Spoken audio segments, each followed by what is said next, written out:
Dans le premier chapitre, nous allons présenter des notions élémentaires de logique et de théorie des ensembles. Donc les notions élémentaires de logique vont nous permettre d'apprendre à s'exprimer et raisonner en mathématiques. Et les ensembles seront les premiers objets que nous allons étudier et avec lesquels nous allons faire des calculs. Donc dans le premier paragraphe, nous allons étudier les notations. Le deuxième sera consacré à la logique. Le troisième aux ensembles. Et le quatrième aux applications, qui sont des objets qui, à un élément d'un ensemble, associent un élément dans un autre ensemble. Donc voyons le paragraphe sur les notations. Alors traditionnellement, les objets mathématiques sont notés avec une lettre de l'alphabet qui peut être minuscule, majuscule, capitale, etc. C'est-à-dire que lorsqu'on choisit par exemple un entier naturel, comme on ne sait pas quel entier naturel on a choisi, on le désigne par une lettre générique, par exemple x ou n. Alors très rapidement, on va se donner plusieurs objets. Donc si on a trois objets, on peut les noter avec trois lettres, x, y, z. Si on a 25 objets, on peut encore les noter avec des lettres de l'alphabet, mais il faut presque toutes les utiliser. Et puis si on passe à des très très grands nombres d'objets, là le nombre de lettres à utiliser devient beaucoup trop grand, donc on préfère choisir toujours la même lettre, mais lui mettre un indice. Donc par exemple si on a 10 objets, on peut les noter x indice 1, x indice 2 jusqu'à x indice 10. Et ensuite, le nombre d'objets qu'on se donne peut lui aussi être abstrait, donc on peut l'appeler n, qui est un entier naturel. Et donc si on veut se donner n objets, on va les noter x1, x2, etc. jusqu'à x indice n. Donc là on ne peut pas remplir les trois petits points, puisqu'on ne connaît pas la valeur de n. Alors dans certains cas, la position basse pour les indices ne sera pas judicieuse, donc on les mettra en position haute. Et donc pour ne pas confondre avec les puissances, puisque x avec 2 en indice haut, c'est x au carré, donc c'est x fois x, et bien pour bien dire que c'est un indice et pas une puissance, on le mettra entre parenthèses.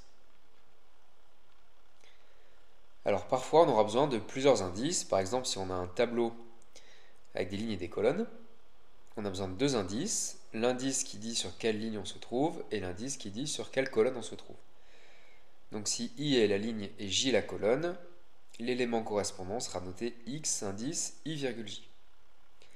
Donc x 3,5, ça désignera l'élément qui est sur la ligne 3, colonne 5. Attention à ne pas oublier la virgule, puisque x35, ce serait plutôt le 35e élément dans une liste qu'on s'est donnée ailleurs. Alors, pour varier un petit peu les notations, en plus de l'alphabet français, on utilise souvent l'alphabet grec. Donc, vous voyez ici les minuscules et les majuscules et leurs noms.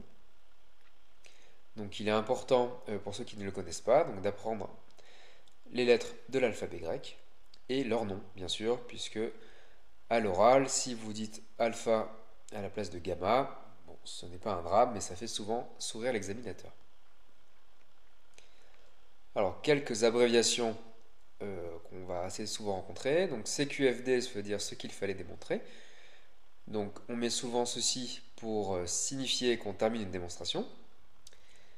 IE, c'est l'abréviation de id est, qui en latin veut dire c'est-à-dire. Donc, on utilise cette formule pour reformuler une phrase, pour être sûr qu'on l'a bien compris. P, symbole divisé R, ça veut dire par rapport à. Et resp, avec un point, c'est l'abréviation de respectivement. Donc par exemple, on donnera une propriété si n est pair, respectivement, si l'anti-n est impair. Donc respectivement, en mathématiques, on le sert pour en fait distinguer plusieurs cas. Alors, donc, dans ce cours de mathématiques, et d'ailleurs dans n'importe quel cours de mathématiques, on commence par des définitions, qui ici sont encadrées en vert, puis par des théorèmes qui sont encadrés en rouge. Donc les définitions, on va donner du vocabulaire, et ce vocabulaire va donner certaines propriétés à des objets mathématiques. Donc on va définir ce que c'est une suite, ce que c'est une fonction, ce que c'est une matrice, etc. Ensuite, les théorèmes, là, il faudra faire des démonstrations pour démontrer certaines propriétés à partir de ce qu'on s'est donné dans les définitions. Donc les définitions, on les apprend par cœur. Les théorèmes, il faut apprendre par cœur l'énoncé et il faudra aussi connaître la démonstration. Alors sur le mot théorème, il y a quelques raffinements. Donc le mot théorème, c'est pour des résultats mathématiques jugés importants.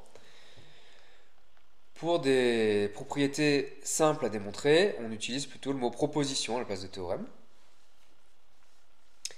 Ensuite, l'idée d'un théorème, c'est de plutôt refaire une démonstration sur une centaine d'exemples, essayer de la faire une seule fois dans un cadre très abstrait, mais ce cadre très abstrait va s'appliquer à mes 100 exemples.